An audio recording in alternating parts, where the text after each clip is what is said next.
Welcome to the dark side of the female psyche with Michael Tsarion. Here we will be delving deeply into those dark corners of psychology that few have the courage to acknowledge, the evil that exists within the female psyche. This series aims to offer you viable solutions, resources, and potent insights that can aid you in your rehabilitation and empowerment. But be forewarned, this is a series not for the faint of heart, nor is it for the easily triggered. Rather, it is only for those courageous women who realize the severity of the hour humanity is in. This means if you're going to listen to this series, you need to be ready to take self-ownership over your reactions and your responses. Because while women do hold the power to change the world, the state and quality of that change will invariably be influenced by how well a woman knows her own psyche, how beautiful, honorable, and dignified that woman chooses to become. If you are a woman who is choosing to willfully evolve, if you are a woman who sincerely desires to master yourself, your mind, and your behavior, then the information shared throughout this series will serve you well. Hi, welcome back, Michael. We're continuing our series here, The Dark Side of the Female Psyche, and we've been getting deeper and deeper with each pass, so I'm very, very curious to see where you take things this time, and you can take it from wherever point you'd like. Thanks. Nice to be back. And yeah, there seems to be a nice flow, which wasn't planned, but there you are. I think that we can, I like, the fact we're going slowly with this because there are so many avenues and sort of little highways that one can also speculate on without going into heavy digression, which I think is wrong. But this one might do that a bit too, because while we're looking at this unfolding subject, which is itself a huge subject, I mean, the subject of the criminal history of womankind, the history of mythology, the symbolism of women through history, it's encyclopedic. But as you go, there's a certain quality, there's a certain other philosophical questions that sometimes pop up and arise, and that are never usually addressed by any of the feminist writers, or by anyone, actually. And I just want to give an example of one or two of those today, that normally you would be asking, outside of this kind of subject.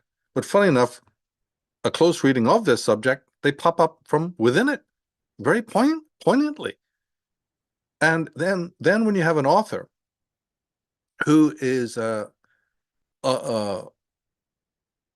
of it, and they plow on with their text, it used to irritate me. See, so I used to make a note of these moments where they're waxing philosophical, or something they're saying has a kind of implicit philosophical meaning that might be very rich, and they don't see it, they just keep on going.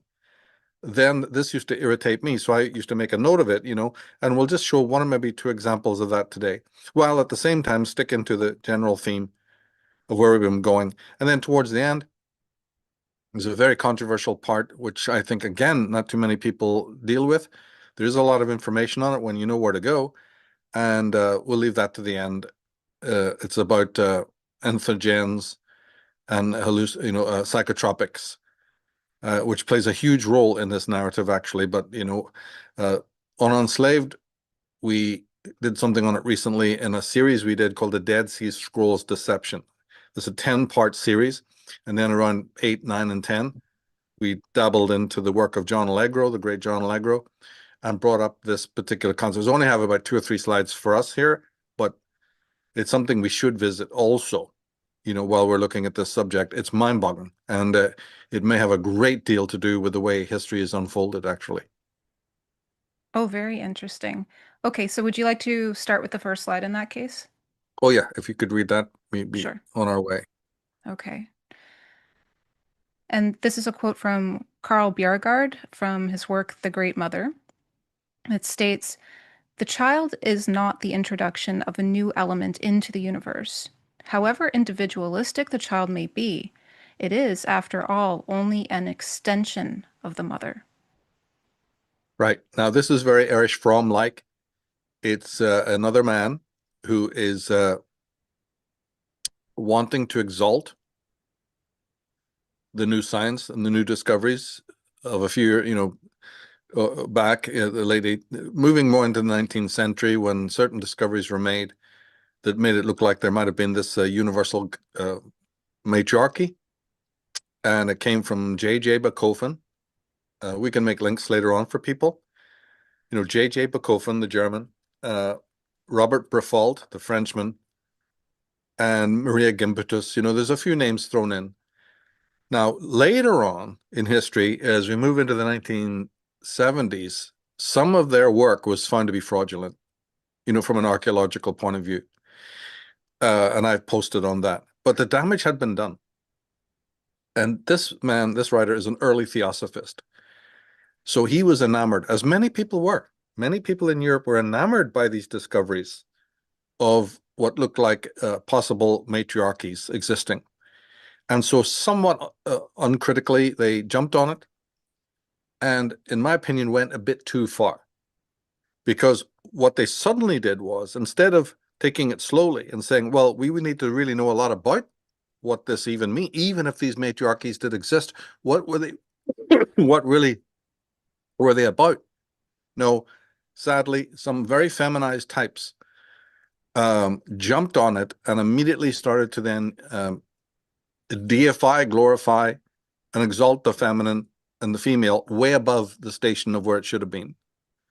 And this is a kind of an opening statement that's really clearly has an element of truth, but then at the same time seems to be glorifying the female. Yes, the female does breed. Yes, the female does produce the child. So here he moves into the sort of a philosophical, and he's telling you that this is therefore then not a unique, we're not meant to look at this thing as a unique creation, a child. It is an emanation of the body of the mother. She is first, biologically, and she's first symbolically, and she's first mythologically. And so everything that comes of the child being born, and this is a girl or boy, is derivative and secondary. Now, somebody would say, well, that's fucking common sense. Of course it is. Chicken or the egg, right? I mean, okay, the mother's come first. Why are you trying to overstate that? Which is what he's doing. And you could ask that genuinely, why are you trying to overstate that? Why are you trying to overstate the obvious? Is there some point? Yes, but the point is the exaltation of womankind. But we've shown in previous program that always usually comes along with something else. It's always its ugly twin, which is the denigration of the masculine. Mm-hmm. So that already sort of makes us look at statements like this. If you're going to exalt one, you have to automatically unexalt the other, which seems to be their tendency. But however, I said there was a little bit of truth in that statement. There is. It is an absolute fact that the child, the germ of the child, is an emanation to all intents and purposes and then you have to argue until what point? Well, most people agree, sane people agree that when the child takes its first birth, when first breath, excuse me, mm-hmm. and say when the umbilical cord is cut, that's the moment of independence. It's not going to matter that much, but technically speaking, it is the moment of independence, which you won't really see happening, for many, many more years. You've got stages to go through, but these stages are stages of differentiation, maturation, and individuality. In some children, that individuality shows up very fast, within months. For others, you don't really see the independence until quite late in years. But technically speaking, the birth is something special, and then the first breath, this is acknowledged even symbolically. Ancient Jews all knew about this, right? Ancient peoples, and the cutting of the cord. And therefore, this is the moment of independence. And then up until that moment, yes, you can say that 100% the child is just an emanation, in every sense of the word, of the mother's body. So then I say, right, well, those are the biological facts.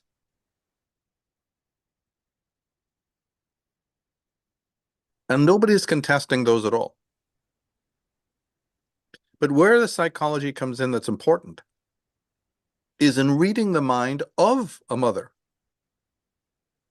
during and before this time.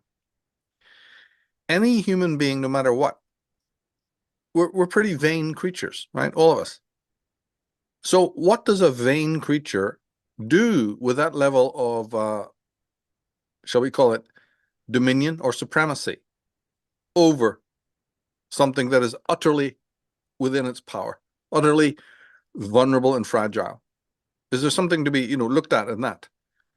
And of course, this is where the whole theory of the terrible mother comes in, because if that is exploited by a mother, the fact that she is supreme in every think of it, biologically, right?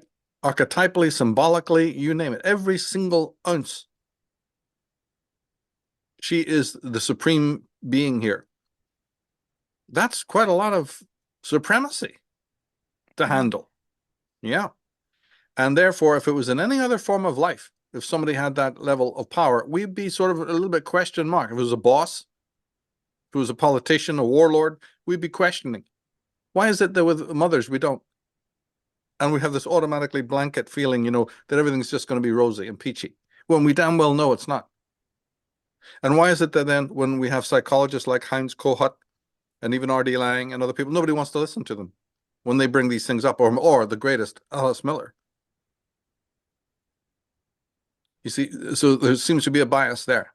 So that's just a question. But the element of truth in that quote is clear. Yes, that's right. Up until a certain point, there is this. And so how can then the child, let's look at it from the child's point of view. As the child grows up and inhales this independence, what happens if its independence is really rather loathsome to it, given this biological fact? In this archaic state, wrapped up in a magical child thinking, was a very sort of safe and comfortable place where somebody said, you don't have to do anything, I do it all for you. I provide all the basics. Well, there's a lot of people who may grow up and say, I want that again. I'm not that happy with my independence. I'm certainly not happy with the fact that I had to delay gratification at a certain, 3 years old, potty training. I don't know, right? You can ask each pediatrician when it happens, mostly that the child has to delay gratification. That's for the experts. But we know what happens. It happened in our lives. Oh my goodness. What? You mean I just can't reach out and have that? And when I go to school, I'll scream bloody murder. Who are these foreign teachers? Who are these strangers? At home, I get everything I want. In fact, there's even this concept now called gentle parenting, where the child is denied absolutely nothing and grows up to know the value of nothing. Okay, that's a good one. That'll really work.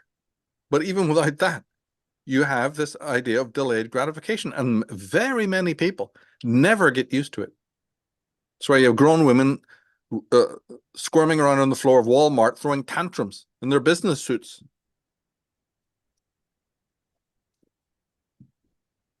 How dare anybody say no? I'm not getting what I want, so I bang my spoon like a little kid. Well, with a little kid, it's perfectly natural. Kids should be doing that. That's perfectly natural. It's not natural for a grown-up to do it, you see.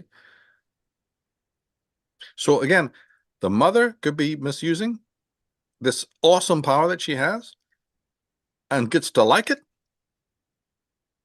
gets to like the flavor of tyranny. And the child may also grow up to say, I want a boss. I want to be told what to do. I've never really liked my freedom. And as far as I'm concerned, the orders and the house rules, that were put on me, that's good to go. And we've already spoken about, if you are forced to leave the constellation of your family, you might go very, very early and form your own family as another means to get back into the same routine. This time not as the child, but as the parent. So this thing is a little bit more complicated than people think. The parent can be the child again, saying, I want to go back to the childhood level, and I found a way to do it. It's called having my own family, and I can be as dysfunctional as you like. But I'll let the state take care of that. I'll let daycare take care of that after the children, mechanical toys that I bred. Now they ceased to kind of interest me. They were real fun in the first few years, rolling around and jumping around like little wind-up toys. But now that it's kind of time they have to go to school, they're a bit boring now. A bit boring. The high is gone. Oh, well, okay, we can park them at the school and park them somewhere else. It's kind of, it's over. Yeah. I never loved my kids from themselves. It's for the sensation, the pleasure of watching these little jumping beans. They do funny things. It's really hilarious. But once they've grown up, the fact that I cease to care anything about them as people clearly starts showing. Yeah. Yeah. But if we want to move on to the next one, we can do that. Self-assertion and reflective thinking took the place of immediateness and intuitive feeling. A center and a false one was established outside the nature of things, and around that false center, the new civilization has been established. This new order of things, which ought to have been of mind, but which is merely fancy, struggles hard to hold its own. Being set up against the natural order of things, it buys its freedom only by perpetual watchfulness, and it holds its domains only by constant warfare. It is pitted against the cosmic order and can only build its house out of subjective materials, which of course are only the real in a state of transformation. It is therefore only an unreal existence, one of show. Again from Bjerregaard in his work The Great Mother. Yes, and this is very deep, but what he's really essentially saying is that the life of independence is a falsity. He's literally saying it there. The cosmic order from which you came is the real, and that's the mother. That's just like Erich Fromm was saying last time, that is the real of the real of the real. And this weird anomaly of independent existence is basically a sham. It's something that comes late in the day. It kind of makes it, but not really. It's a bit of a joke. And how it sustains itself is kind of like a mystery. It's like a freak thing. That's why it's fragile. It's somewhat vampiristic. It's not strong in itself. Remember, we talked about the denigration of the opposite. Has to be. Well, if you read that all over again, we won't do it, but people can go back and read. That's what you're getting. Once you have this gynocratic idea fixated in your mind, automatically, whether it's J.J. Bachofen or Robert Berfault or Maria Gimbutas or any of the others, I'll send you a video, that hopefully you can post the link to, which goes into this fantastic video. See, but once you've got this installed in your mind, then automatically, without you even thinking about it, there's an automatic imbalance and an automatic bias in favor of the feminine. And we saw it with Erich Fromm, and we're seeing it now. But let's go on.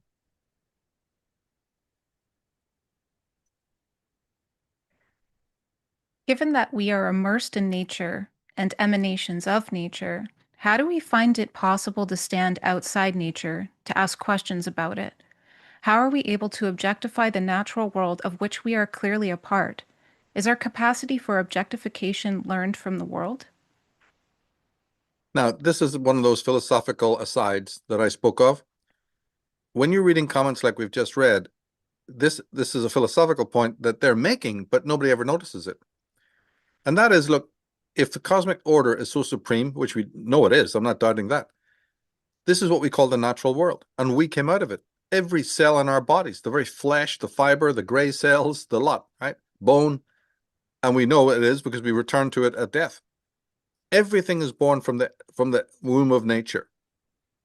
Then you tell me what the explanation is of how that entity has enough self-reflexivity to step back out of the natural order to look at it scientifically or objectively. there's an inherent paradox here. If you are absolutely 100% steeped in a thing, then that's called subjectivity. You and it are one. Right. So then how do you suddenly, at the same second, find a quality, a capacity to step back from that place that is you're born out of and built out of, and even the thinking must be an emanation of, and claim that you have this cleft or fissure that divides you, right, from that world, giving you now this ability to objectify. Now, we do have it, because if you didn't, you wouldn't know there's a world there. So there's something very, very odd here. And that's why I complain that most people have never looked into it all their lives. Now, the religious person has an answer. It may be the right one. That part of us, which is the soul, doesn't come from the natural world. It does come from somewhere else. And the soul or mind, right, is the quality that, of course, has this separateness from the natural order. We are two beings in one. We have the material part of us, and we have the spiritual part of us. And that makes a lot of sense. That's how we get the objectivity. Because if you leave what I just said out, I can't think of any other answer. How do you become an objective being to that which you are yourself made out of? It's an imponderable. You can't even begin questioning it. The mind has no answer. It has a set of opinions or, hypotheses, but you can't get any further than that. You'll never be able to confirm how it happens.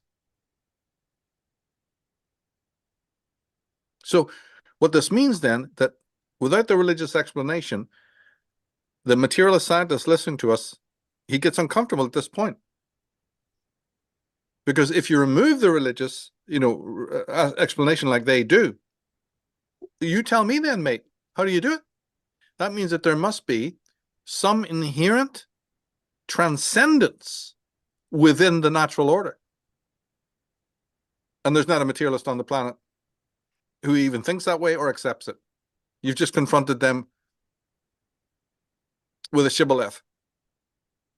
You see how easy it is to do? That's why materialism is bollocks.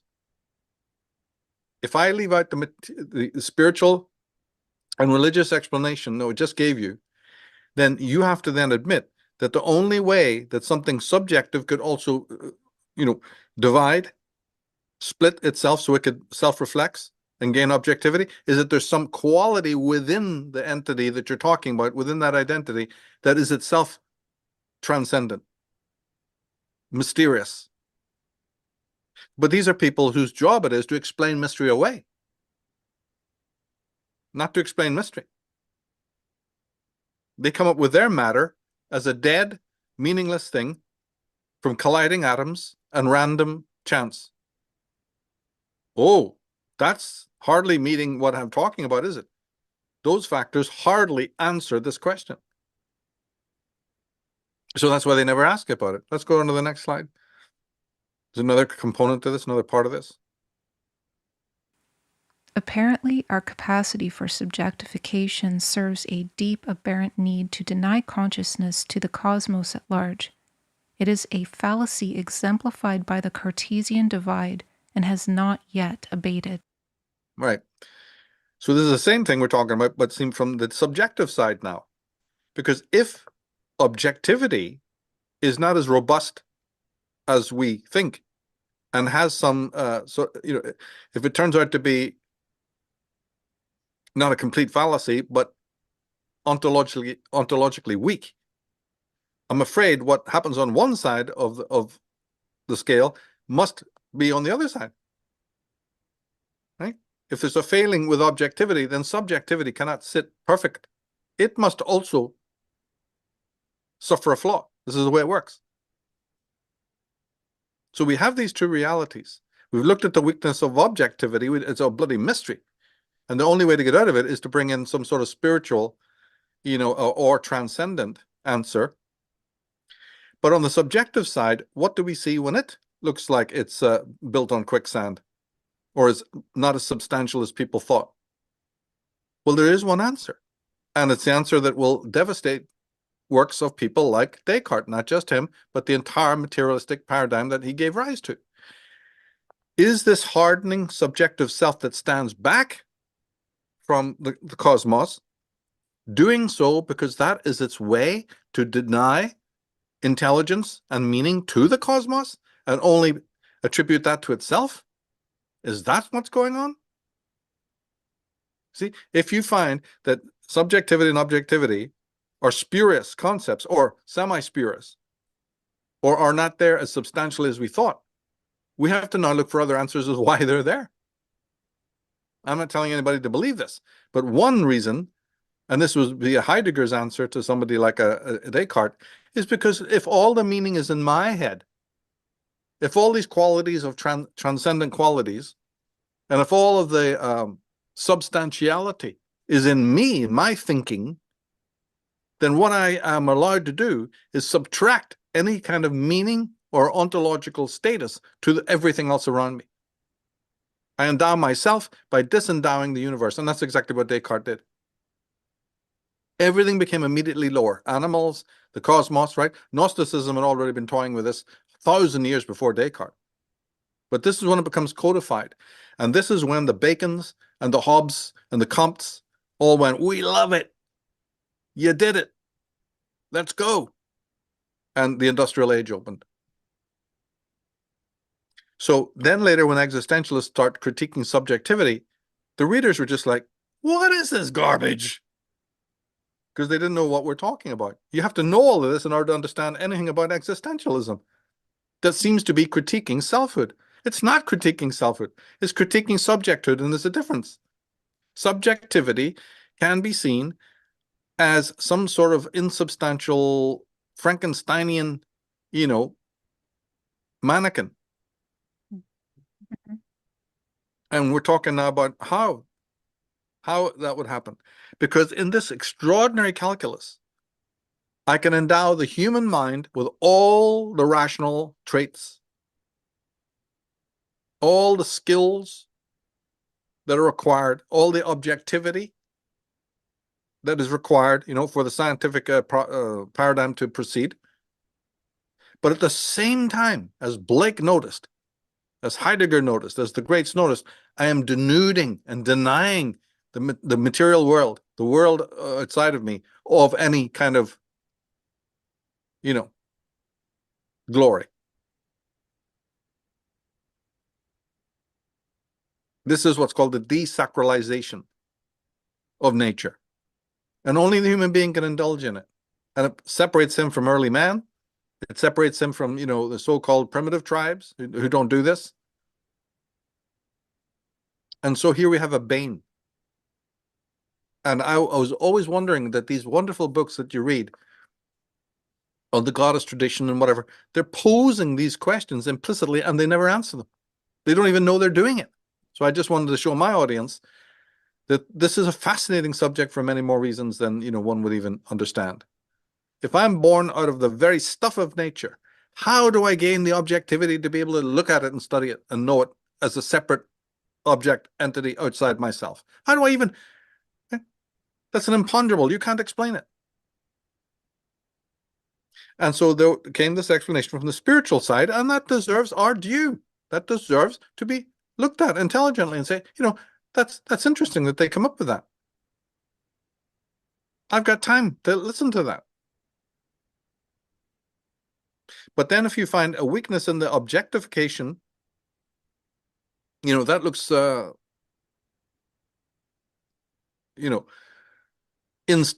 unstable, not as reified as we thought, then maybe the other side, the subjectivity, is a little dodgy and a little spurious and needs to be tested for strength again. Maybe it's not as robust as we thought. And what do you know? No, it isn't. I'll say. No, it isn't. And the Cartesian aspect then now starts to look rather dubious, because it is the apotheosis of exactly this, deification of the subject in opposition to the object. So something sinister that only very, very, very few minds ever even noticed. We're talking about maybe 3-4 people. I mean, it's really hardly anyone. even noticed or even considered this. There are men who did, but they're very, very few and far between, who even noticed on this deeper level that this arrangement had taken place. Something very, very,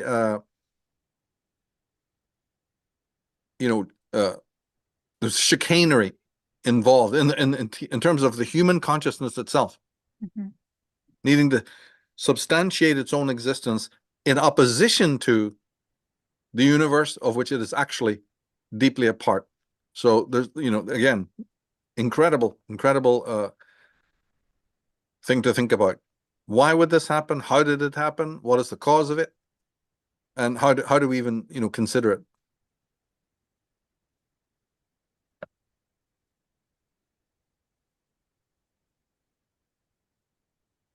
But if we can move on to the next one, maybe. Sure. Devouring Mother. The elementary character of the archetypal feminine is far from containing only positive features. Just as the Great Mother can be terrible as well as good, so the archetypal feminine is not only a giver and protector of life, but, as container, also holds fast and takes back. She is the goddess of life and death at once. The cave is a dwelling as well as a tomb. The vessel character of the feminine not only shelters the unborn in the vessel of the body, and not only the born in the vessel of the world, but also takes back the dead into the vessel of death, the cave or coffin, the tomb or urn. From Erich Neumann in his work, The Great Mother. Erich Neumann, yeah, of course, the great Jungian, right? Wrote extensively on this subject. That is a reiteration of what we looked at last week about this archaic mother and then the light mother who represents the transition into the solar world of reality. But there is this other, you can call it devouring feminine, the lower anima, if you will, that is conservative and regressive and fixed and wants to hold back that which it has birthed rather than release it, so that it can have independent existence. So that's just to get back to the theme of what we've been talking about, and to always remember this bivalence is very, very important, because these creatures who start writing extensively about the matriarchy, they don't write about this generally. There are some who do, and I like their works. But on the whole, the J.J. Bachofen types, they just wouldn't touch it. And they're deeply responsible for this biased opinion, which kind of took hold for a long, long time. But let's move on to the next one. The figure of the terrible mother dominates the pre-Hellenic as well as the early Greek worlds with the same archetypal symbolism. The mysteries of death as mysteries of the terrible mother are based on her devouring and snaring function, in which she draws the life of the individual back into herself. Here the womb becomes a devouring maw, and the conceptual symbols of diminution, rending, hacking to pieces, and annihilation, of rot and decay, have here their place, which is associated with graves, cemeteries, and negative death magic. Here belongs also the blood-drinking goddess of death, whose hunger can be appeased only through the slaying of innumerable living creatures. Whether like Kali in India, she must be satisfied by the killing of men and animals, whether as goddess of war she perpetually demands the blood of men, or as goddess of death destroys all living things without distinction. Erich Neumann, The Great Mother. Yeah, and he does well here to bring this out. I did a premium podcast called The Monstrous Feminine, and the second one in that series was called Goddesses of Blood, and people should check it out. Also, this other show I did called Blood Rights. Animals in their millions were slaughtered by these women cults. Everybody's heard of the Amazons being a bit warlike and wielding swords and bows. It's not even the beginning of the story. There's been a whole history of womankind that has been completely airbrushed from history. And it'd be frightening. And you only see elements of it when you see in modern commercials, these sort of Xena-like warrior women or Tomb Raider type warrior women with their bows and arrows, and you get it in car commercials and what have you, an ad copy, and nobody has the faintest idea what is going on with why is Robin Hood suddenly a woman? You get it over and over again, right? They're not tomb raiders, they're tomb makers, if you know the history. But again, they're playing on this atavistic memory in women and also in men. Diana, the goddess, right, was a huntress with her hounds and her bow. Yeah, just start thinking about what this might mean, or just watch the programs. You're not ready for it. People are not ready to hear the truth. Goddesses like Sekhmet, Durga, Kali, and on it goes. Athena jumping out of the head of her father fully armed and ready for battle, right? And the list goes on. Anat, the destroyer. Neith, whose symbol was a bow and arrow. Isis, unspeakable, right? So this dismembering quality, so I really recommend those. We can link up, or at least, people can remember the names. So the thing is that where does this devouring aspect come from? Where does this bloody aspect come from that they're trying to address? And Newman rightly does so. Why do we need to sacrifice to her temple? Why? What's that all about? That her womb is the tomb. She breeds all life creatures and they all can return to her. So she's both the grave and the incubator of life. So it's again a bivalent creature, somebody who gives birth, but the dead can come back to her as well. Extraordinary. But the funny thing is, this was socially accepted. Right? Mm-hmm. The great temples, this is, there's so many examples. I'll leave people to watch my videos on this because we could go on for hours talking about this. So I have to really curtail it. But the symbols of that cult are to be found in Masonry to this day and to be found in ad copy, as I just said. But the difference is you won't know it. It might even look glamorous. It might even be, in these movies when they make it look somewhat heroic, like they did in Terminator. And all, and it has a lot to do actually with comet worship, but we're not going to, as I said, we're not going to get into it. But if people watch the videos, you'll find out that some very strange things happen on our planet that then precipitated unspeakable events.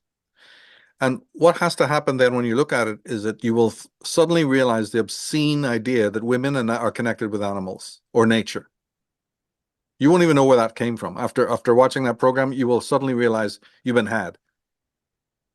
That wherever this idea that women are close to earth or close to nature or trees or something or animals or something, you will realize that that piece of mind control now doesn't work anymore. That has got to go. It's not true now, and it was never true in the past. Yeah. Far, far from it. So this would then, this impacts a lot of things. It impacts hugely. But then when you get into the works of J.J. Bachofen and Berfault, who speak about the Aphrodite woman and the Demetrian, you start to see all the fallacies that they dreamt up. It just was inconsistent and wrong. And it was picked up by many, many scholars whose books can still be found today breeding this nonsense. And some of it leaked over into some of the people we even deal with who, thoughtlessly trusted this research. But let's go on. Strange struggle. The dialectical relation of consciousness to the unconscious takes the symbolic, mythological form of a struggle between the maternal feminine and the male child, and here the growing strength of the male corresponds to the increasing power of consciousness in human development. Erich Newman in his work, The Great Mother. At the bottom of this slide, there's also a message in parentheses which states, where does the male principle derive its energy for differentiation? So this is the center of today's talk, really. The theme we need to focus on. There's something, you think what we've just talked about is extraordinary?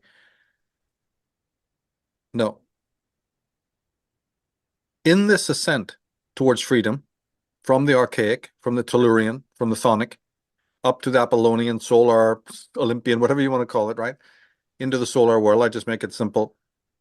It can be seen as this primal struggle, and we're the result of it. So we know what happens. We also know that there's forces that try to arrest it. That's what the two previous slides were about. When this force tries to arrest this sacred development towards the light. But then I ask, in this struggle, where is this tiny little ego germ getting the energy for its ascent? In order to fight the great Euroboric serpent mother and squeeze out from her clutches and rise up into independence, it must have an energy. It must have libido. It must have power. Yes. But is it not true that that energy is coming from the soil that is its mother? So, wait, stop. Remember we've talked before about the very fact that the ego comes out of the unconscious and then has to fight all its life to stay in its center so it doesn't get overwhelmed by the unconscious, or for that matter, from the outside world? Right. But if the ego's origin was the id, it came out of, it blossomed out of, it grew out of, like a little shoot, a little plant, from the soil of the unconscious, then everything that makes up its struggle, its muscular, vital struggle, it must have been taking those nutrients from its nemesis, from its enemy, as it struggled out for its, to breathe its own air of independence. Well, it's the same thing here. Consciousness cannot struggle without taking its sustenance from the very thing that it's trying to gain independence from. Now, I don't know about you, but I'm confused. That means that the sword that Perseus uses to cut off the head of Medusa is made for him, sharpened by Medusa, and handed to him by Medusa. Right, we've got a problem here. We've got a major problem, again, that they all skip over. These are things that keep me up at night. Fair. Because as sure as hell couldn't be coming from anywhere else. The whole problem, the whole movement, the whole stimuli to exit from the clutches of the natural, from the unfree, the energy is coming from the unfree, from the matrix. So that means that the matrix is extremely unusual. Why is it giving rise to that which it knows is going to separate from it and possibly conquer it? It's an imponderable. We can't know. These are the mysteries that the materialist does not want to deal with and pretends doesn't exist.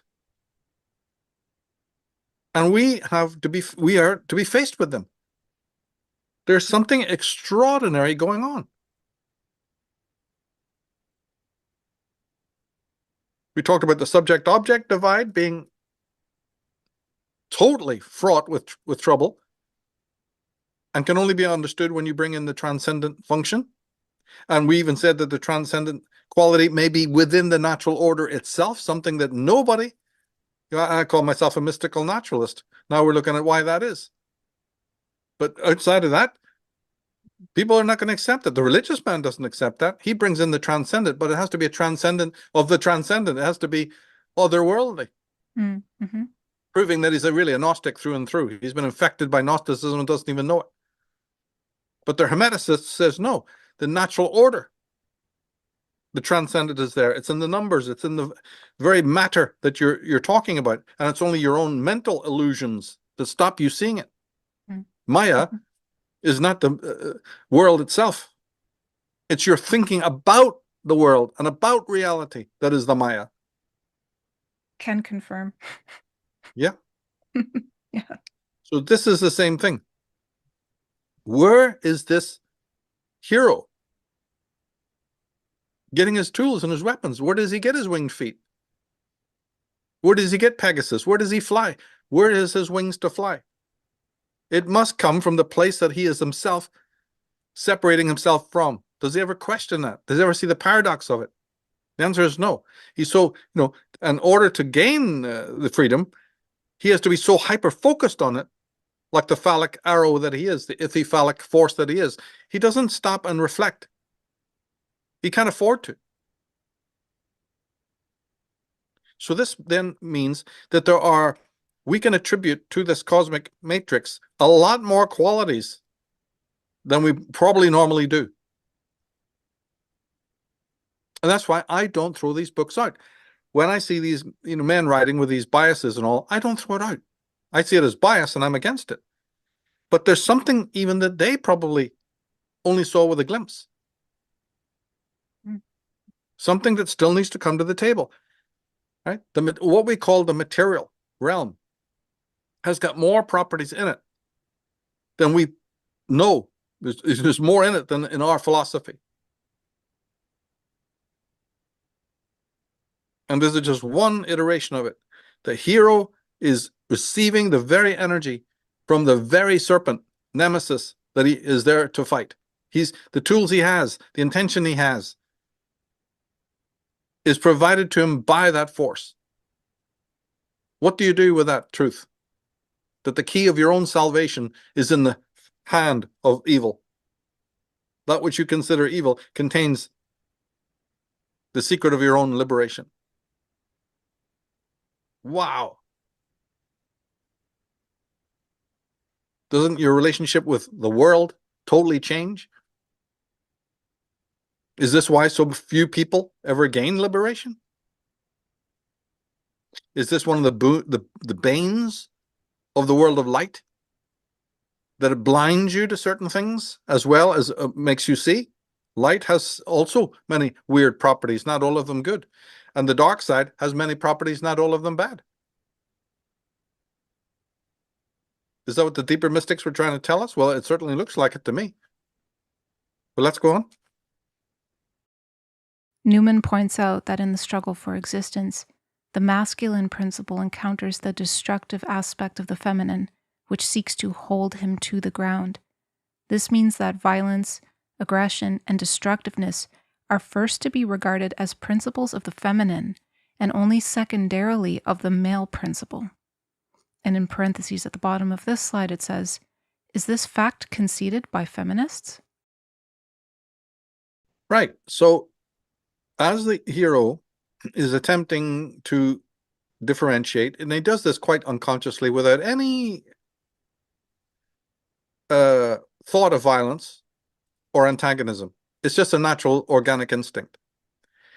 And he only discovers violence when his will to individuate is resisted. Yeah. By the ground. And so actually, what the feminists refuse to admit and refuse to tell anyone is that it is within the feminine maw, the feminine ground of being, that gives us our first understanding of restriction, aggression, violence, and destructiveness, as it attempts to hold the organic from being organic. And when it attempts to suspend and postpone, or even completely inhibit, the upward movement of the hero. So this means then that the qualities of violence and aggression and destructiveness are only secondarily to be found in the hero or the masculine energy, and primarily in the feminine. And there's no way out of it. So now do you see the destructiveness of the feminist movement? What we've been dealing with? How rotten to the core it is? Because it is only to nature. Yeah, aberrant to nature. Yeah.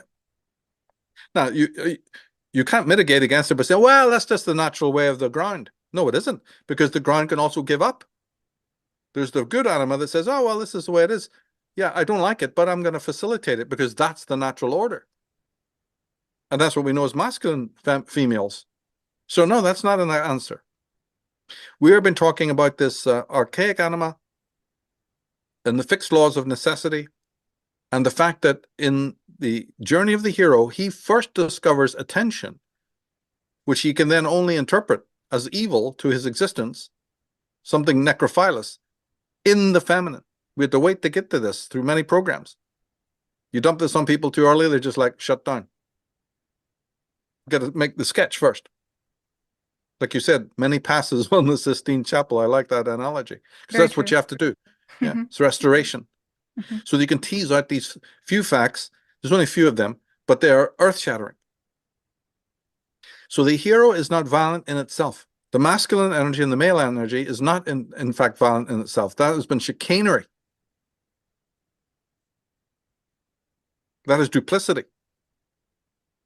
No, it is actually a condition of the feminine, and the hero learns it as he then struggles against that which is holding him down. Just as you would if somebody was holding your feet as you tried to climb out of a swamp. You kick and scream. And in this kicking and screaming, one discovers their own inner power, right? Their libidinous power. They discover anger. They discover, aggression. But what awakened it in the first place? Where was that initiated? Where were these emotions initiated from in the absolute inception? And the fact that highly degreed people, men and women in the feminist movement, who must have known this, but with the Frankfurt School mandate that you won't even get a degree, we'll read your papers, and we have our boys in all the universities of the world, and you will not get a pass. This is why they had to tone this down. I know that some of these authors knew what I'm talking about, but they dare not write it. And they suppressed others who did until it made it not worth your while. The critical theorists were in their places, at the high table, and they would weed out anyone who had read the facts that are out there. All these facts are out there. But when they knew that somebody put it together in the right order, when they're suppressed, that's not part of the agenda. And the French and the British went along with it. Americans just followed suit. Horrendous. Absolutely horrendous. Let's go on. Faced with a dual-aspected feminine principle, the lower and higher anima, the hero soon tires of her ambivalence and turns to Olympian god figures who endow him with the power to resist the seduction of the lower anima. Yeah. So the rest is simple enough. Because of this dual aspected thing that we've seen time and time again here, the bivalence that we've been speaking about, it's too hard to handle for the consciousness that is narrow, focused on just ascent. And in the end becomes very tiring. It's all Stygian and Medusan, and we get sick of it. And so then the solar world becomes quite attractive, the Apollonian kingdom, which seems to be more ordered, more structured, more free, more airy. And this matters a lot, in the life of a girl. This is where I pick up in the Dragon Mother book, because I approach this from different angles and different works.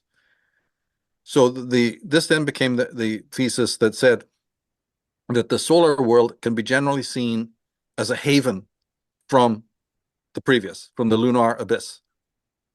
That's all this slide is really telling you. That it's simpler, it's clearer cut. Whether it's better, that's up for everybody else to work out, right? You have to work it out for yourself. Can't be influenced. If you're into your Ayn Rands, yeah, it's better, right? But a lot of people don't think it is. A lot of people in our culture don't think it is. That's why they love a welfare state. That's why they want open borders and tribes and horrendously primitive races pouring in and eating off the table. They don't mind all of this. But again, a conscientious person who thinks about what the forebears have built, who's steeped in the culture, steeped in the wisdom of the books and the literature and the music and the art, maybe doesn't want to see it all be destroyed.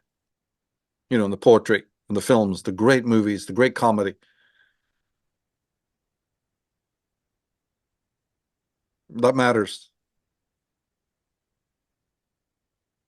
So the child, it would be a girl or a boy, her masculinity then starts to say, hey, it's safer up here. We can just get on with things and we can improve the world if we're allowed, right? But the terrible mothers are pouring necrophilous creatures, their offspring, into the world to make that almost impossible now. It may be too late. Because that production hasn't stopped, hasn't ceased. In fact, it's got worse. It's been mobilized by big government, by communism, by socialism. This is where this becomes very political, and nobody's really pushed against it. In fact, they love it. People love it. Look at Sweden. They absolutely love it, and you can't even talk to them. They don't even want to know what you're talking about if you mention it.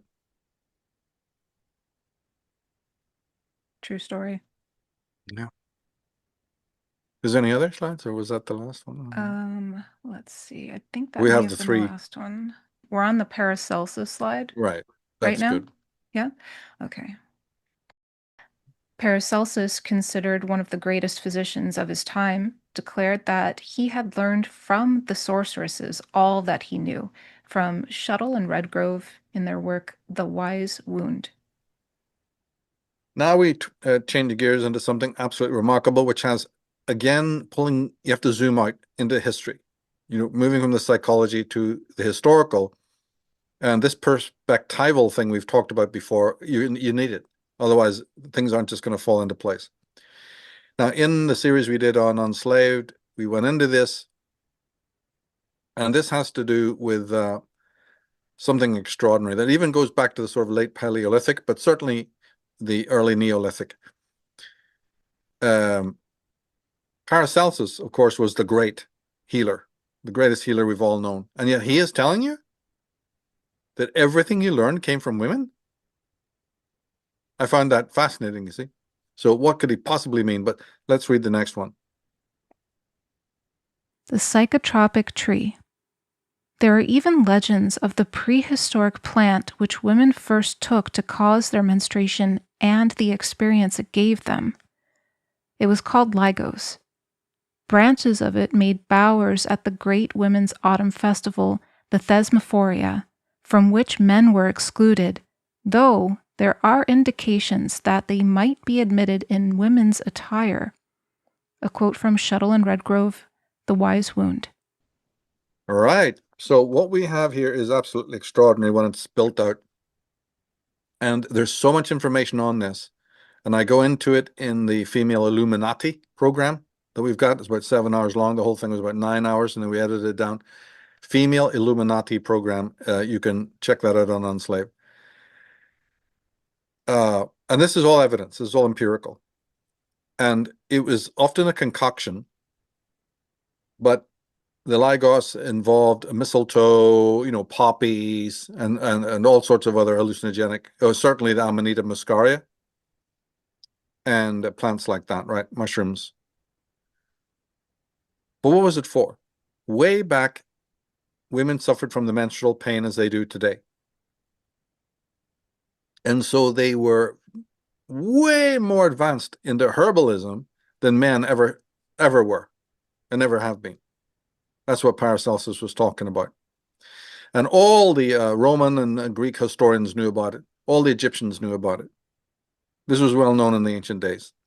And the Thesmorphia was a great, coming together of the women, but the Bacchanalia, we call them the love feasts in the show that we did, right? Because John Allegro had exposed all of this happening in early Judaism and what have you, right? And a great, but we're talking about the origin of it, why it started in the first place, not later on its religious iterations. It was to help with birth pains. It might have been also there to help abortion, although that's less likely. But it might have been, right? At times of great want. But mostly it was just to ease the pain of childbirth and the pain of menstruation. So, but then after the women became very, very proficient at it, they started to administer the drug to their children.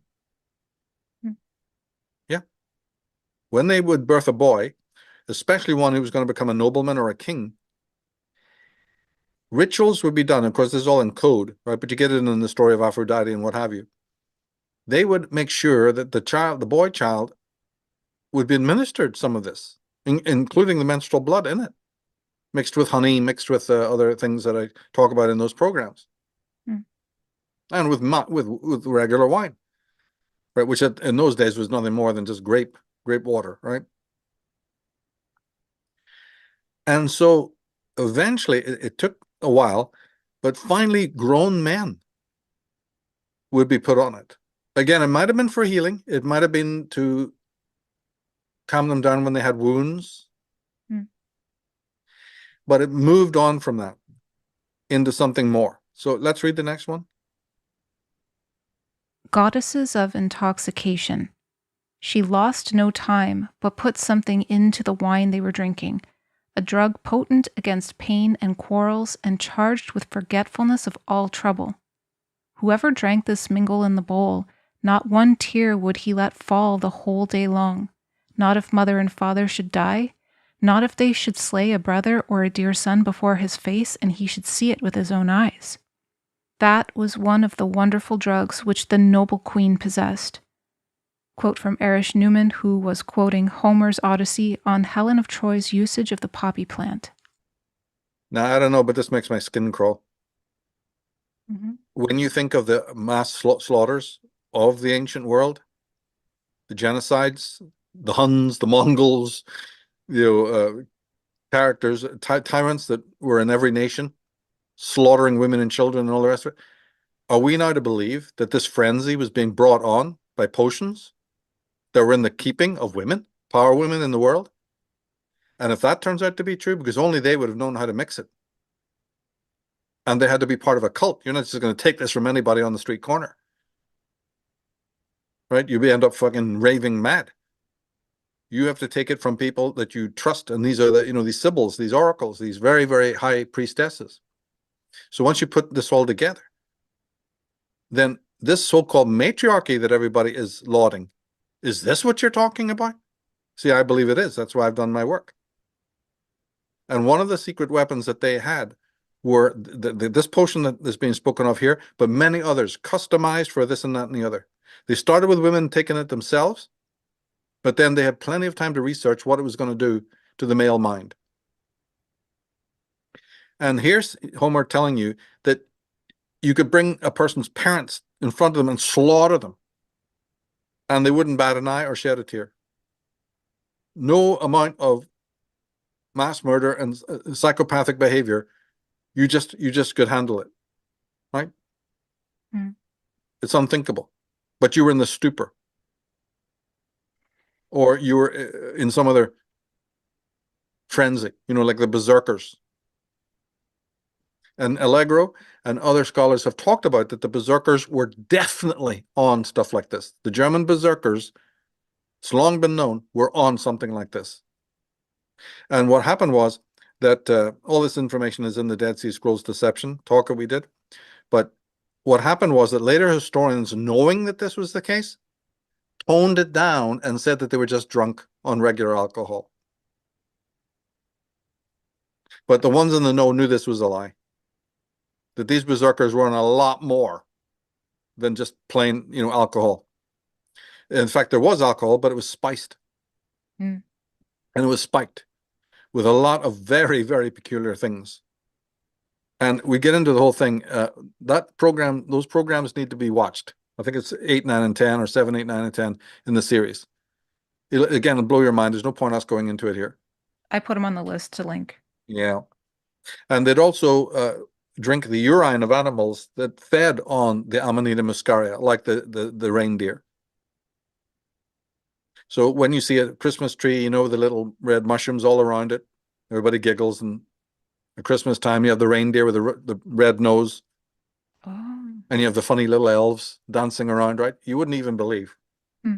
You wouldn't even believe what that was really all about.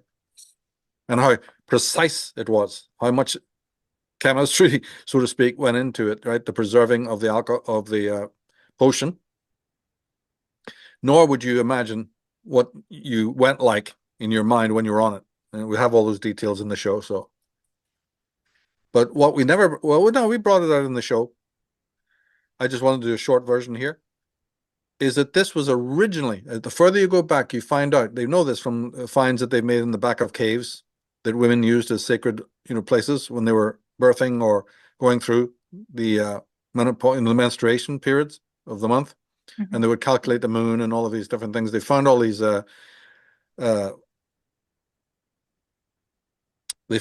time sticks. So it turns out that they were watchers of the clock. They had their own clocks, these time sticks. They would make a crescent out of a bone, like a crescent moon, and these are marked with the phases of the moon, all under the auspices of women who meticulously watched the cycles. That's how the moon became associated with it, with women's cycles. But also what was played down was the use of these herbs. And it was in the keeping of the women for thousands of years. Some tribes were really expert on it. And it was only a matter of time before it started to be weaponized. It wasn't originally. And by good women right up until a very late age, it still wasn't. This was a strict code, right, where the positive women knew you only use this for positive purposes, strictly. But the witchery, no, the women could not resist using this for evil. And that goes back a long, long way as well. Let's read the next one, please. Love feasts. In the celebration of the anniversaries, the priestesses of Aphrodite worked themselves up into a wild state of frenzy, and the term hysteria became identified with the state of emotional derangement associated with such orgies. The word hysteria was used in the same sense as aphrodisia, that is, as a synonym for the festival of the goddess. Newman quoting Hastings. Yeah. So no one could believe what you're talking about here with these maenads, these bacchanalias, the love feast, the agape feast as they were known, right? Some of them were just terrible. Animals would be torn to pieces by their hands because they were enervated by, especially by the Amanita muscaria. Mm. That would turn you into a raving animal. So they had these long talons. So today, when you see Beyonce and Lady Gaga and these strange, or Abramovich, these weird images of blood dripping women with their fangs and their long claws and their serpentine eyes, and maybe seen in the proximity of a serpent as well. There's not one in a million people know what the hell that's all about. It all goes back to this. It all goes back to these feasts and to this power that the women enjoyed when they would let go and become hysterics. And Hollywood knows all about this. That's why there is always a conspiratorial aspect to this, because all these advertisers know all what we're talking about, through and through, inside out and upside down. And they've read your Robert Graves. They've read the Frasers and all the hundreds of authors that I've had to read, to find out about this. And we may even do some more on it as we go. But I just want to introduce this part because it explains something that changes our view. Because when you have power of this kind, and that gets into your race memory, and if then times come where, as we know this from reading the Old Testament, women were stripped of this power, officially stripped from the power because they'd misused it, then it follows that they wanted it again. They may not even be consciously aware of what's going on because it's what's known as atavistic. But never let you think for a moment that just because something is in the race memory and atavistic that it lacks power. In fact, as Carl Jung showed, the more you repress something in the unconscious, the more power it gets. And it can be triggered at any time. Mm-hmm. Well, the advertisers on Madison Avenue and the architects of control know exactly when to make the time. They know exactly how to trigger this in women. It doesn't exonerate women from being responsible because they should know their own psyche and they should know the history that I'm talking about.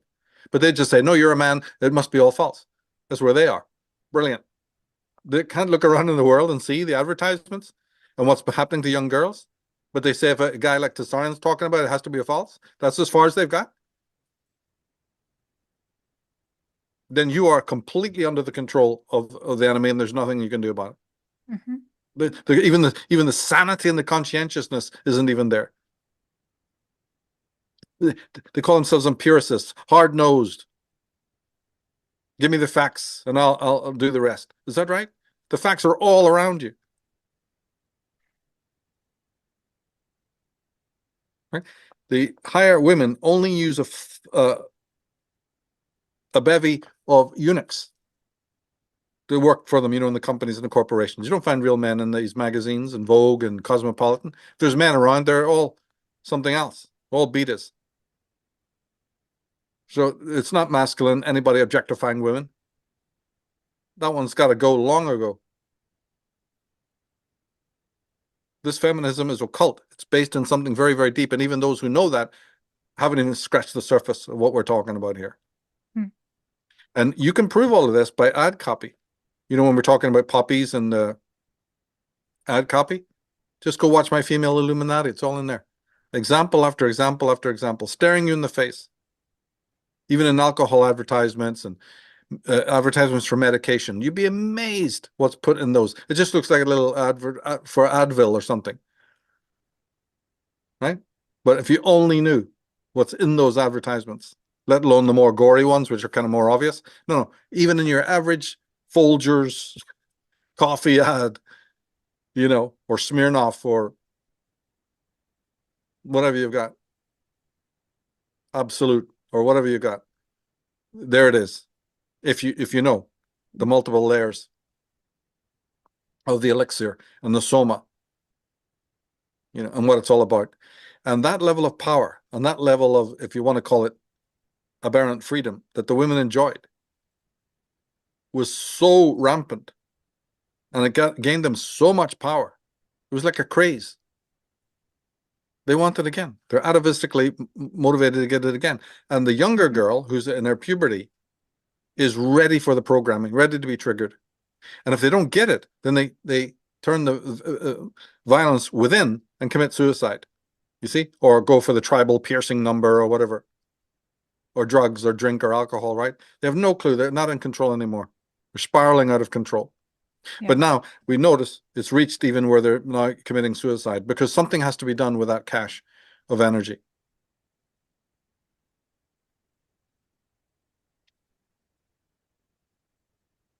So yeah, thanks for reading those. That was the last one. Problem.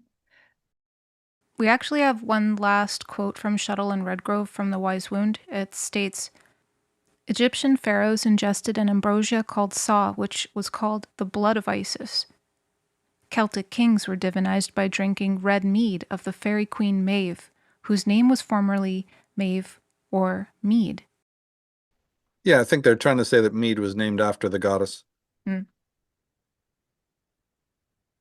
So there again, you have it.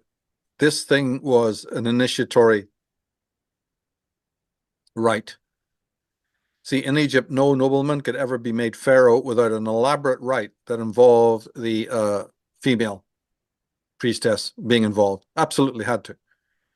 And then after he was made pharaoh, he wore the symbol of the two goddesses on his forehead, a vulture and a cobra. What nobody wants to tell you is that those were two goddesses. They're the oldest known goddesses in the world. Comes from the old stellar cult. And I write about them in 2 volumes. I had to do 2 volumes, can you believe it, to cover that symbolism alone. And the books are called the Trees of Life books, double volume. And I go into all of that. So he's wearing the diadems and the symbols of the female goddesses of Upper and Lower Egypt and everything that symbolizes, and can't even become pharaoh, can't move up from nobleman to king to pharaoh without elaborate rites. Part of these rites was being anointed with oil. And that oil was always of the crocodile, which in itself was considered a serpent. You see? And so the crocodile god, Sobek, was the son, lover of the great hippo goddess. This is the way they worked it. The hippo and the crocodile of the Nile, but they were transmogrified into Ta'urt, the hippo goddess, the most ancient goddess of all, and her child, Sobek. So the child would be slaughtered. He could be slaughtered, his fat taken and used then to anoint. And that fat was called chrism. from which we get the word Christ. Oh. Oh, yeah. This is in Egypt, the crocodile god. So it all comes from a stellar cult, but the females were the keepers of that, because these time sticks and other evidence shows you that they were meticulous in keeping the clock. They were the first ones to realize that there was a connection between their own bodies, the cycle of menstruation and the moon cycle, and then from that point, other cycles as well. So they kept that. But what these books rarely tell you is that this part of, the entheogens that they also had to use, because there's pain involved, sometimes considerable. And so their knowledge of herbs, and herbs grow in certain strange times as well, and need to be plucked at certain times. So the meticulous mapping of the time of the months and the year was, again, for a secondary purpose, which is to know when to pluck the right herbs. And you did it under the moon cycle. Certain herbs were never plucked at the full moon or at the new moon or at the quarter moon. There was very specific times when a certain herb, a certain plant, was telling them, you pluck me now. And then when you mixed the plant with another plant, that had to be done at a certain time. And some of the times were extremely auspicious, more so than others. And then the priestess had to be herself then of a high initiate. This thing was all based on initiation. Not any old crone could do this. That was forbidden. So certain potions were dedicated only to certain cults and certain women who had the power. And on it goes. And so every culture in the world, from the Far East to Europe, was involved in this. Later, the men learned a bit of it. And no doubt it was used, as a salve for wounds and whatever. But anyone who thinks that it ended there just doesn't know their history. And they certainly don't know their John Allegro. It went far beyond mendicants and simple apothecaries. And it started having this out-of-body aspect. Now, this matters a lot, because if you raise a child drinking these herbs and they're out of their bodies most of the time, then you have not only enormous control over their behavior. We're talking about the power behind the throne here, but you also have them conceiving of things like immortality that may be totally farcical. You got them going around out of their heads, just like that quote said.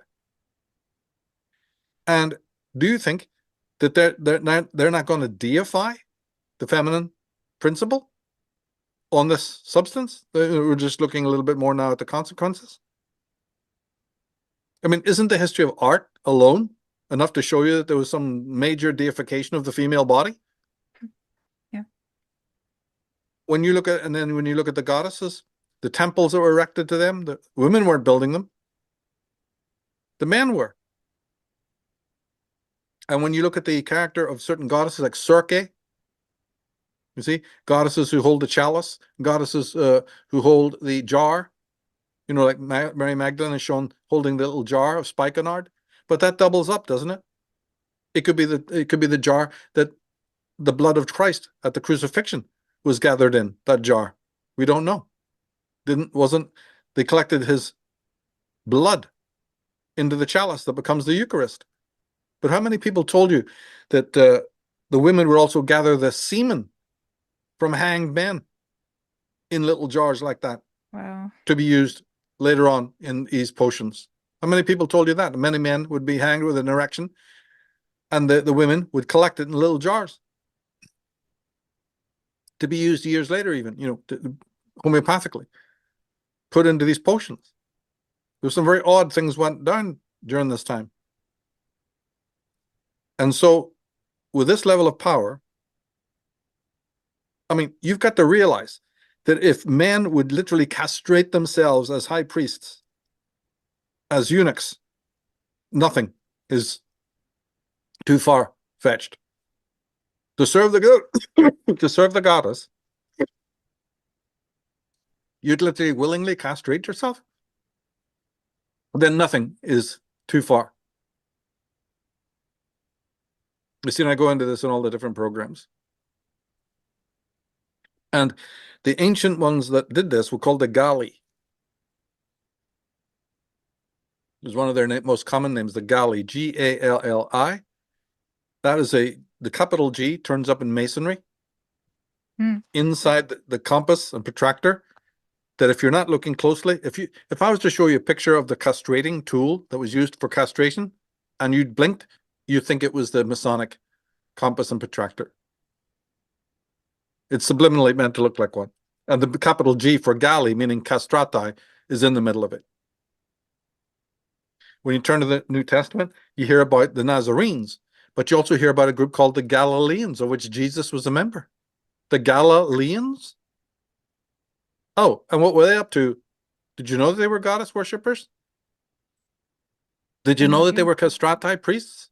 No, because it's all been hidden. And the man who brought this out, like John Allegro, they were completely professionally assassinated. The Vatican went wild, right? Just go watch my series, The Dead Sea Scrolls Deception. Watch it from the beginning to the end. You wouldn't believe what's been happening in very recent times to cover this up. Well, I have some questions just based on what you've discussed over this episode. I'm just finding the parallels of this past and how it's echoing into the present very compelling. It's kind of hard to deny. For instance, you talked about the matrix and the concept of how from the earth and from nature, what is birthing this life is providing it with the life force energy and libido to actually separate, and that in nature it does eventually let go. It makes me think of a seed casing of a seed and how it holds on to the plant as it's developing its hardiness, and then eventually the seed casing falls away and then the plant can continue to flourish and unfold as it naturally would. And then I think about the present and mothers and this, we've had this going on for some time now where parents are putting, like some parents are allowing their children to transition in ways where they're literally suppressing their hormones. They're using medications and such to dampen, well, really their natural development and thus consequently the natural development of their consciousness. Would you say that the parallel I'm drawing here echoes to what you've been demonstrating through this episode? Oh, 101%. I'm so glad you brought that up. All these things that we've talked about the arresting, devouring mother is taking place in exactly what you're talking about. Even most of the physicians are women. Mm-hmm. And they back it 100%. Name me one who doesn't. And the mothers are all into it. Super into it. It's all manifesting in different ways. Otherwise, this would be pointless. This would be some misogynist rant, right? Leave the guy alone. He's foaming at the mouth. No, this is happening to girls and boys.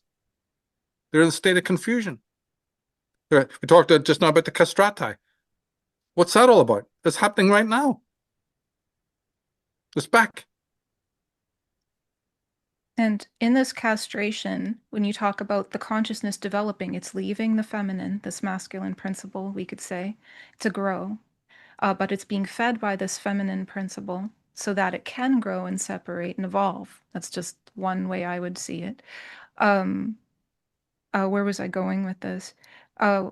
Essentially, what we can really see very much in our society is this suppression of that differentiation, of that individualization.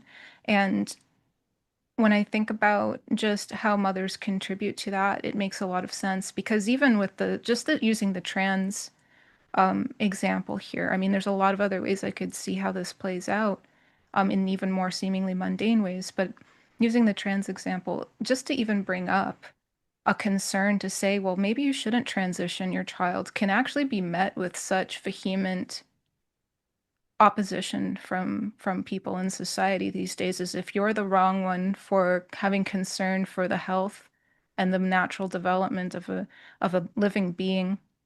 And I just wanted to mention these parallels because it's so compelling when I think about what you've been saying, because when I think about how women could be seen as emissaries of nature, it's most undeniable at this point how we can see how it's become much like Ian McGilchrist speaks about with the left brain dominance and how there's too much focus on separation and compartmentalization, to the detriment of being able to see the bigger picture and seeing from a more, I would say, healthy point of view of the connection to nature, as you were talking about earlier and around the first slide. The inextricable connection we have with nature. We can really just see how this left brain dominance, how it can, I mean, it can play out through either sex, but I'm really seeing the parallels here, how women with the left brain dominance, how it plays out in a way where it literally suppresses not just themselves, but even, well, I mean, the men in their lives, the children in their lives. It's just a comment, really more than a question. But yeah, it's just coming through quite a lot as you continue on in the series. It will. It will. See, some violations have been done, and our modern era only wants to focus on the violations of the male. Is what I object to, Mm-hmm. and it's gone way, way overboard. And I say that you have to balance that out. In our little shows, we show that there's been violations on the historical level, that women are not into the natural. They violated the natural order. And then on the individual domestic level, there's violations as well. I think both are parallel. Of course, there's interweaving, but there's violations on both sides. Yes. And you look at the historical and you find it. And I referred people to those other programs that I've done, which will, totally and utterly leave you aghast and prove that point beyond all doubt. You'd be amazed what's been hidden. And then when you look more close up into the individual social and domestic, you'll find a reason for all the single mother homes, for the treatment of men in the courts, and the abominable treatment of parenting, in terms of parenting with children. And then this spills out into the education boards and the farce that is, you see. And then they think that homeschooling is going to be some sort of remedy. Well, yeah, we can argue about that. And it means that civilization is in a very, very dire position, because you are breaking the natural order, and you were meant to be custodians of it. Mm-hmm. But you let the ball drop. The women, instead of studying the natural and tapping into the real natural within them, they gave that all up. And men didn't force them to do it. They did. Well, it makes me even think of our menstrual cycles from the beginning, at least from what I remember, and the girls around me who, when we began menstruating, we were given suppressants immediately, symptom suppressants, and it was seen as an inconvenience every month to have these symptoms. But from what I gather, every month it's meant to be, at least from my experience and what I've heard other women who are trying to, connect to the natural as much as they can. These are periods of initiation where we have a chance to develop our consciousness through these symptoms because there's wisdom in the pain. And if we don't do that, it tends to get to the point where we're on the precipice of menopause and we start becoming more insane because we've been avoiding all of these cycles, these natural cycles. I mean, some women will even take certain types of birth control to suppress their period entirely because it's seen as an inconvenience. And while on one hand I can see the pseudo logic in that, it cannot be denied the consequences of these choices, the insanity eventually when women become older and they get to the point where they are in menopause. It continues where now let's take even more medications to suppress this rite of passage into a point where we're supposed to be developing the wisdom that to help the future generations to come up because we're on our way out. So it's just really honestly, it's quite tragic. And it's a bit a behemoth at this point as far as the cultural belief systems go. It sure is. It sure is. The aberrations are being mobilized, to build big pharma, build big psychiatry, more and more drugs. Something's really wrong with that picture. It's all about, somebody saying, we want more freedom. But then the question comes up, then what have you done with that freedom? In the institutions. And all you can do is just blame men for everything. You see, I think that is becoming like the race card. It's running out of steam. Mm-hmm. It really is, and it's actually going to backfire. There's going to be a backlash on that. That's already happening.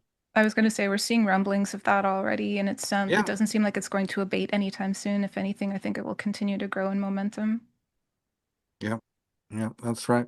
Well, at least I hope so, because we do need the masculine energy to come forward, as you've demonstrated in this episode.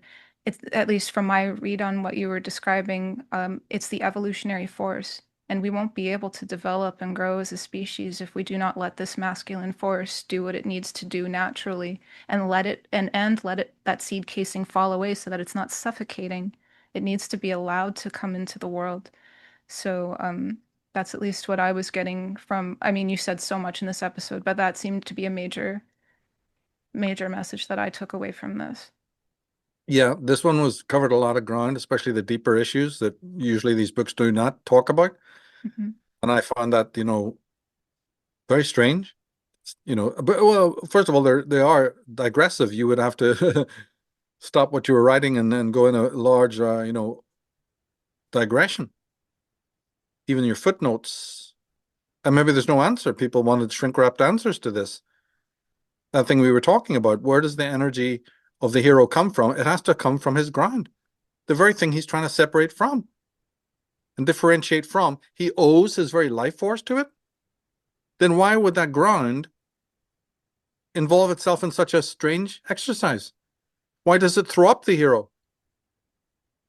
Why does it allow that hero to grow so that it will come back and enter into the dragon fight? Now, one would say, well, the cosmic serpent is eternal. You only think you behead it. You only think you overcome it. You do temporarily in the journey towards your own independence. But of course, we know this thing doesn't die. It only transforms itself. So these are some of the, the inherent transcendent qualities of the Matrix. And it's only the materialists who've misread it. These are not Victor Schaubergers. These are not Walter Russells who've presented it to you in the right way. They're not Wilhelm Reich. These are high priests of the lie that for hundreds and hundreds of years have been misinterpreting what we call matter. Matter is mother. What do we know about it? What do we know about our actual cosmos? The great teachers say fucking nothing. You've been too busy thinking what's beyond it in your Gnosticism, looking past it, or merely scraping, taking some parts that you like the Christians have done, but then leaving out all the rest of it, and trying to minimize the role of the material, and say there's some other world outside of this world that's higher. How can I falsify that? How can I prove that?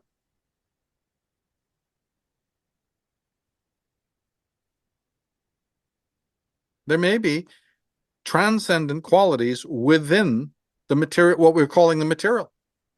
Jung believed that there was. He called it the psychoid realm. A deeply fundamental level where psychic and material energy overlap and mysterious things happen. There's a dialogue taking place. And this is where you can then, argue that he has a metaphysical aspect. Some writers have.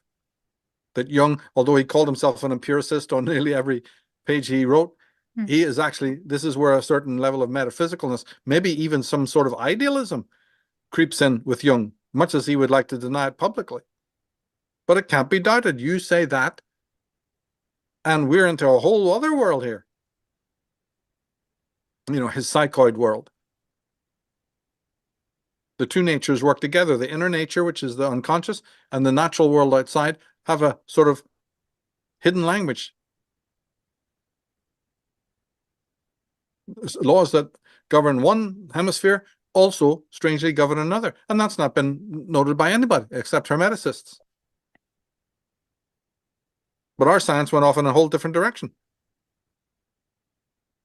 Freud put the kibosh on the whole age of reason, the whole rationalistic movement, by saying that you're not in control of everything in your mind and your moods and your, hang-ups and what have you. Because what that means written large is that the intellect is not going to solve all the mysteries of the universe. It's not even capable of it. You are a walking mystery that's deeper than all the external mysteries that Isaac Newton and Galileo solved. You, the thinker, are deeper than all of those. That's what Freud is basically saying. And you will remain a mystery to yourself. How are you going to handle that? What are you going to do about it? And yet they just plowed on as if nothing ever happened. The Darwinian thing just continued going whether he'd spoken or not. A silly little Jew from Vienna. He's just kiboshed your entire enterprise. You think that would slow you down, make you more reverent, make you consider some of the points we've talked about. And there's many, many others. Well, with each episode, it's becoming, I'm sure for those who are listening and listening with sincerity and taking this into consideration, it's getting more and more difficult for anyone who may have refuted what you were saying in the beginning, I feel. The logic is sound, and I still stand by that. And was there anything else, just as we conclude, was there anything else that you would like to share with those who are listening today, Michael, before we end? Oh, well, not really. I think we've covered a lot, a real lot. There's different rills and valleys we've looked at in this. Because as I said, there are very interesting little, you can sidelight the subject we are talking about. There's all sorts of sidelighting that can throw up other philosophical points. And we've looked at several of those. And some of them are deep mysteries that can't be answered. Is the cosmic mother such a being that it can form its own nemesis so that processes of objectification can in fact take place? And if so, why? What would be the object of that? Well, that is one possible answer, that there's a deep need within the cosmic matrix that we know as nature to objectify itself. Right? Because its mysteries are so deep that it has no perspective. There's no Archimedean point from which it can evaluate its own being. And so some urge within the matrix itself threw up the masculine principle. Right? Think of a drop of water. You always see that pillar, and then you have that little dot of water above it. Got the water that splashes. So we're talking about this little phallic movement that stimulated. The Egyptians used to call it the primordial mind. Hmm. You know, we would know it as ego consciousness, the realm of the gods. So that now a certain Archimedean point can exist where the mysteries that are the mysteries can be surveilled. We have this stand back quality. But I'm telling you that there's no doubt that that stand back quality, which we call objectification, is an attribute of the very thing that shouldn't have it. It's endowed, it's an endowment from the very thing that is the pure subject. But if there's pure subject, then there's no object. It's immersed in itself. But maybe that constitutes a kind of a amorphous blindness in some sense. Mm-hmm. Yeah, the ground of God, the ground of spirit. And it's been described that way by some of the very top idealists. And so there was a primal disharmony, right? Which then created what Jakob Bohm called the dark light and the white light. Mm. Yeah, the centrifugal and the centripetal, the eros and the thanatos, a disharmony, a contrarium, which amounts to the fact that a part of that ground could separate itself and be able then to do, to divide it, to bifurcate, just like you said earlier about left and right brain, because that's a manifestation of what we're talking about. So this is very empirical, becomes empirical very quickly. It sounds like metaphysics in the beginning, but becomes very empirical very fast. People read my Contrarium article, they'll know that. And we've done, many podcasts on this, on Unslaved. And that's how when an individual is born, they are born with this inherent capacity to split. Where did it come from? Who waved a magic wand and allowed you to have that principle? Materialists can't answer that. Doesn't even approach an answer to that. And yet there it is. The ability to specular like a mirror, right? Become observer and observed. But we just looked at it in a slightly different way today, different language. It is like something amorphous and vast, right? Which in the magical tradition is called Nuth or Nut, needed the point, which is called Hadith, right? The great circle of the expansiveness needed a central point, like the Indians' flag, right? They use the great wheel of samsara. In the wheel is the center, the bindu. And that bindu is a compression. So the great Isaac Luria, the great Jakob Boehm talked about this. This compression, the sucking in, God sucks his energy in to a concentrated point, knowing that in this compression, the gap that is left has to be filled with something. The sucking energy, right, opens up a field that has to be populated. And that's how we get the creation. And so something similar is happening in nature that produces its opposite, what we call opposites. But we are unaware, you see, of the underlying connective tissue beneath. And the great German idealists, like the German mystics before them, like Giordano Bruno and Pico della Mirandola and a few others, Marsilio Ficino, some of these people and the great Kabbalists, they started to look into this and they wanted to express it. So they did in their Hermetic teachings, Kabbalism, Hermeticism, right? Certain amount of alchemy, and mostly the German tradition. But as we've talked about many, many times, this was being observed by the British nominalists and the French materialists, followers of Auguste Comte. And, you know, in England, you got Thomas Hobbes and Francis Bacon, many more names you could mention, John Locke, whatever, right? And they didn't like this. And they had plenty in Germany who were materialistic as well. I'm not saying that there wasn't materialists in Germany as well. Of course there was. But the towering names there were the ones who were mostly idealistic, trying to look into the very things we're talking about. What is that connective tissue underneath? They call it dialectical monism. One thing expressing itself in two different ways. And they wanted to chart that. They wanted to map that. Because they were starting to notice its ramifications in everything you do, including breathing in and out. Right? The flex of an arm, and reflex and flex. Every masculine and feminine, male and female, black and white, good and evil, are all part of this contrarium. So they were on its scent. And for a while, many interesting things were being, discovered.